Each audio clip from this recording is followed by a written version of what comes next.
course sur le terrain et sur papier peut être très différent. Je vous amène avec moi dans cet épisode sur le terrain avec Élisabeth et Thomas. Comment on aborde une course lorsqu'on est seul dans le sentier? C'est quoi tes stratégies mentales? Moi, là, je marche avec des petits rituels. Fait que pour être sûre que dans le sentier, je vais être bien sur mon vélo, puis je vais être concentrée, je vais être à mon affaire, il faut vraiment que je sois toute préparée avec ma manière de me préparer d'habitude. Fait que moi, ça commence avec mon déjeuner le matin. Il faut toujours que je mange la même chose le matin. Ensuite, la veille, je prépare tous mes vêtements de vélo, je prépare tout comme il faut, ce qu'il me faut pour faire ma course. Puis après ça, quand j'arrive sur le site de course, je suis complètement dans un autre focus. Fait que là, je me concentre vraiment juste sur la course. Fait que tout le monde qui est autour de moi, c'est comme s'il devenait tout flou. Je suis concentrée juste sur ma course. Avant ma course, à peu près, je te dirais 1 heure avant ma course, j'ai un moment focus juste avec moi. Puis c'est là que je m'échauffe. Il y a comme un moment où je suis extrêmement concentré. Puis je pense juste à... On dirait que je me projette pendant la course. Puis je vois comment elle va se dérouler. C'est sûr qu'au niveau de la routine, on a vu deux choses différentes pour Thomas et pour Élisabeth. Thomas, lui, est vraiment dans le moment présent. Tout de suite, à 1 heure avant d'aller à la course, là, il va vraiment visualiser. Tandis que Élisabeth, elle, va vraiment être dans la préparation avec des rituels. Encore une fois, les deux sont bons. C'est par la répétition qu'on finit par développer ce genre d'automatisme-là. Et si ça leur donne des résultats, bien, c'est tant mieux. Là, quand on est sur la ligne de départ, que c'est le moment de partir, bien là, il n'y a vraiment plus aucune distraction. Bien, c'est ça qu'on essaye. Puis une fois que je suis dans le parcours, là, bien, c'est vraiment juste d'essayer de rester constante pendant toute la course puis de tout me donner l'énergie que j'ai. Là. Donc, le fameux moment présent durant la course. Ouais. Comment tu fais pour rester dans le moment présent le plus longtemps possible dans ta course? Parce que des fois, ça peut durer jusqu'à 1h15. Oui. Ben, pour rester dans le moment présent, c'est surtout de laisser de côté toutes les petites erreurs techniques, tactiques que tu peux avoir fait pendant ta course. Dès qu'il y a une petite erreur qui est faite, parce que c'est sûr qu'il va en avoir au moins 2-3 pendant une course, ben c'est de laisser ça derrière nous et de se concentrer pour vraiment juste continuer d'avancer. Quand le départ est donné, je suis dans ma tête, je suis focus, puis je me concentre sur mon feeling. Est-ce que mon cœur bat fort? Est-ce que mes jambes font mal? Est-ce que j'ai soif? Je me concentre vraiment sur tous les messages que mon corps peut m'envoyer.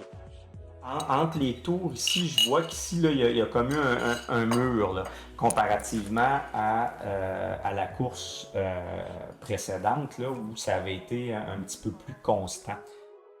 Cette année, il n'y a pas vraiment de course qu'il y a eu une affaire... Un clash. Mais habituellement, là, c'est vraiment... Sauf celle-là. Cette course-là, quand même, il y a eu un bon cette clash. Ouais. Mais ça, j'ai une petite idée, là, mais d'après moi, c'est vraiment parce que mes 2 derniers tours, j'étais toute seule. Parce que les filles en avant avaient pris plus d'écart. OK. Puis il y en avait une en arrière qui me rattrapait, mais j'étais concentrée à rester plus par en avant, mais quand même, peut-être que vu que j'étais rendue toute seule, j'étais moins poussée vers l'avant. Comment t'expliques ça? Qu'est-ce que tu veux dire par « j'étais plus toute seule, j'étais moins poussée vers l'avant » ? Bien, au début, là, quand j'ai commencé à faire du vélo, il y avait une autre discipline qui était les contre-la-montre. Puis les contre-la-montre, ça, là, c'est des départs tout seul.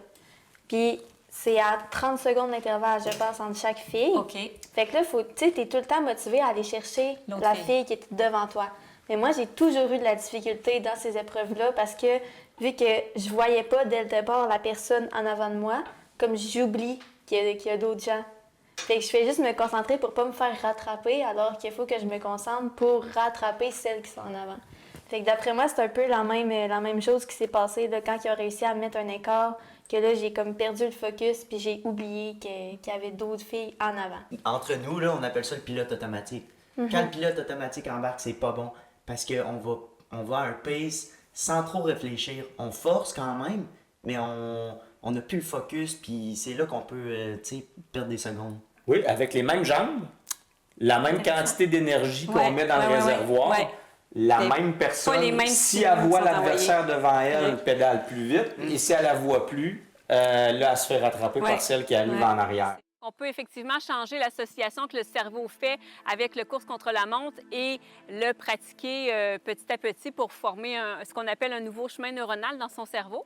Mais de la même façon qu'elle peut changer ce qu'elle voit lorsqu'elle est en compétition puis qu'il n'y a personne en avant d'elle, la force de la visualisation là, aide à cela beaucoup et elle peut le faire avant de faire sa compétition pour exercer justement sa visualisation pour que quand elle arrive devant ce moment-là, bien, finalement, c'est carrément une autre direction que prend son cerveau. Et c'est aussi simple que de dire stop. Stop. Quand tu vois que tu as ce qu'on appelle une espèce de déclencheur autour de toi qui peut faire déclencher un petit peu de stress, bien, comme athlète, tu peux carrément juste dire stop et diriger ton cerveau vers où tu veux qu'il y aille finalement.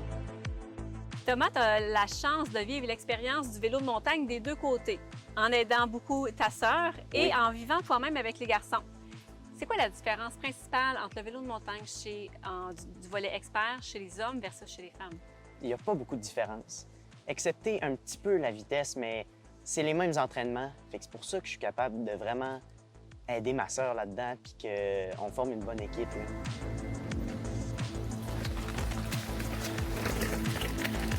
Puis ça, c'est quelque chose que papa remarque aussi. Il peut voir une course, puis par exemple, là, il y a un 50 secondes entre ces deux tours. C'est pas très constant. On aime moins ça, c'est ça. C'est hyper intéressant le point de vue des statistiques, mais maintenant, comment tu les reçois? Parce que c'est quand même important de, tu sais, c'est un super travail, c'est vraiment le fun pour l'analyse, tout ça, mais il y a le danger de travailler tout le temps sur les faiblesses alors qu'il faut beaucoup travailler les forces aussi. Toi, Ouais. comment tu reçois ça? Ben, je pense qu'il y a vraiment un moment pour parler de statistiques. Ah, c'est bon. Tu sais, moi, là, des fois, là, mon père, il arrive par-dessus mon épaule, puis là, il commence à me parler de statistiques, puis je suis pas dans ma bulle de vélo, fait que je suis pas concentrée à recevoir des conseils, recevoir des statistiques. Fait que je suis capable aussi quand même de mettre mes limites, puis de dire, ah ben là, c'est pas un bon moment pour en parler, on en parlera une autre fois. Fait que là, mettons, je m'en vais travailler, on est juste les deux dans l'auto, ben là, on peut parler de statistiques le temps que je me rends au travail. J'aide ma sœur parce que elle a quasiment la même vitesse que moi, là, tu sais, à quelques différences près, là. Puis, mais la différence, elle se remarque surtout dans les descentes. Les filles, des fois, ils ont tendance à avoir un petit peu plus de jugement que les gars. Fait que ça fait qu'ils peuvent descendre peut-être des fois un petit peu moins vite, un petit peu plus prudemment que les hommes. Qu'est-ce que tu aimes de la compétition, toi, chez les hommes en vélo de montagne? Les parcours. Les parcours sont très difficiles. Ils sont très techniques. Puis ça, c'est un aspect que j'aime. Il y en a qui aiment moins ça. Il y en a qui aiment plus quand ça roule. Moi, c'est le technique, les jumps, évidemment. Puis c'est ça. C'est ça qui me fait ressentir de l'adrénaline. Je respire beaucoup. J'essaie de tout évacuer ça. Mais pour le faire, ben, je pense que ça passe vraiment par la respiration, puis par juste pas penser à rien, dépluguer mon cerveau, là. Bien, on a vu que les deux n'abordaient pas la course de la même façon. Élie est très analytique, tandis que Thomas est assez intuitif dans sa course. Donc, c'est deux façons de voir très différentes, deux façons qui sont extrêmement bonnes. Et si ça marche, on se dit, ben, let's go, on continue, là. Est-ce que tu célèbres quand tu réussis quelque chose? Ben, je pense que en dedans de moi, il y a plusieurs petits objectifs que j'ai que je dis pas nécessairement à tout le monde. Fait que quand c'est juste que je me couche, le cœur léger, puis je suis contente de mes courses, mettons.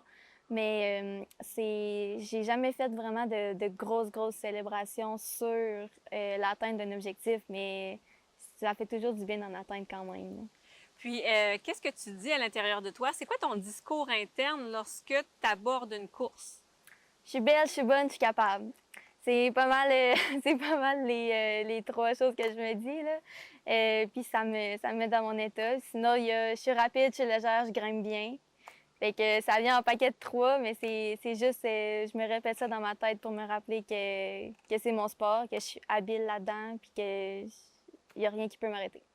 On a vu avec Élisabeth que se fixer des objectifs réalistes et de petits objectifs, c'est hyper important. C'est peut-être pas la première fois que vous entendez parler de ça, mais ce qui est encore plus important, c'est de les célébrer parce que ça envoie un message à notre cerveau, justement, comme quoi ces événements-là sont importants et ça renforce le chemin qu'on est en train de créer dans le cerveau pour justement être en mesure de répéter ces réussites-là. Puis, c'est prouvé ça que le cerveau a besoin d'un minimum de 20 secondes de célébration pour comprendre qu'il se passe quelque chose qui est important pour la personne dans sa vie et y envoyer tout ce qu'il faut justement pour atteindre son objectif. Puis quel truc tu donnerais à un jeune qui désire recommencer le vélo de montagne, mais qui manque un petit peu de confiance en lui?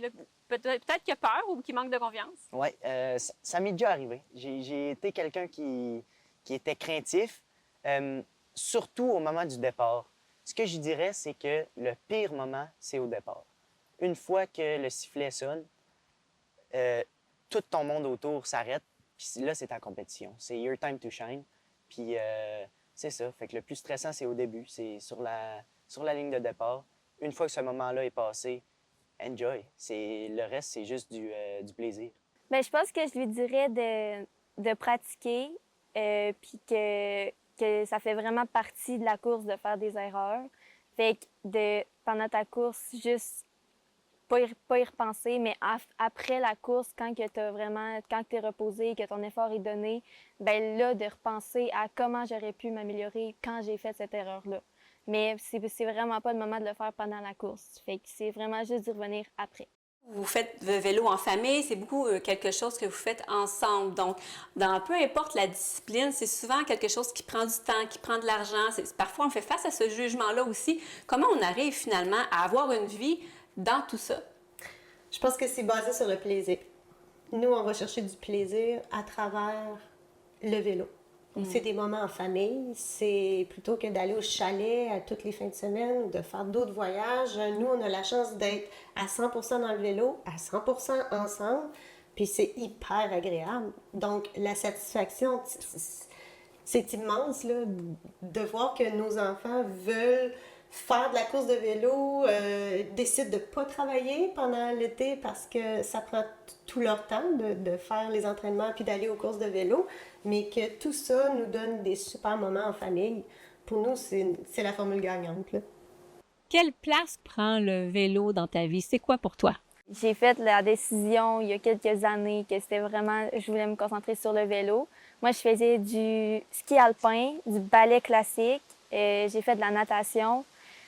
Puis là, il est venu un moment où je ne pouvais pas tout rentrer dans mon horaire. Fait qu'il a fallu que je fasse des choix.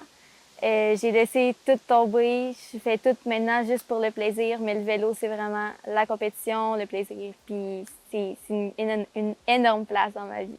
Le vélo, c'est des voyages, c'est de l'adrénaline, mais surtout, la compétition là, en spécifique, là, ça m'a aidé à combattre mon stress. Maintenant, j'ai aucun stress à part sur une ligne de départ. Ça fait que mes examens, c'est rendu... j'ai plus de stress le matin ou le soir, la veille. Je suis détendu. Puis parce que le pire moment pour du stress, là, le moment où le stress s'installe vraiment, c'est sur une ligne de départ. Il y a rien d'autre de plus stressant que ça.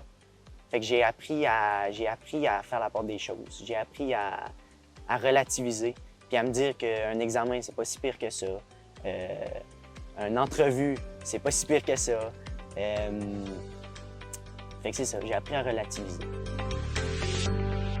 Vous l'avez vu, hein, pour développer la confiance en soi d'un athlète, ça prend souvent tout un écosystème, comme c'est le cas également dans la famille Herzberger-Martin pour le vélo de montagne. J'espère que vous avez apprécié cet épisode du Match intérieur. Je vous donne rendez-vous une prochaine fois.